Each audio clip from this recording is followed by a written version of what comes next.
নাবালক ছাত্রকে যৌন হেনস্থার অভিযোগ, শিলিগুড়িতে গ্রেফতার হলো এক নাচের শিক্ষক।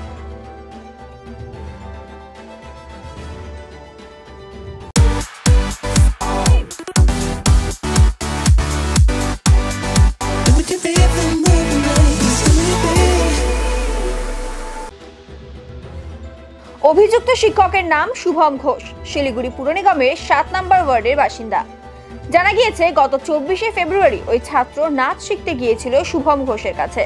অভিযোগ, সেই সময় ছাত্রকে যৌন হেনস্থা করা হয়। নাবালক ওই ছাত্র বাড়িতে ফিরে পরিবারের সদস্যদের বিষয়টি জানায়। পরবর্তীতে 1 মার্চ পরিবারের তরফে খালপাড়া ফাঁড়িতে লিখিত অভিযোগ দায়ের করা হয়। সেই অভিযোগের ভিত্তিতে তদন্তে নেমে শুক্রবার শুভম ঘোষকে গ্রেফতার করে পুলিশ। অভিযুক্তকে আজ শিলিগুড়ি আদালতে পেশ করা হয়েছে।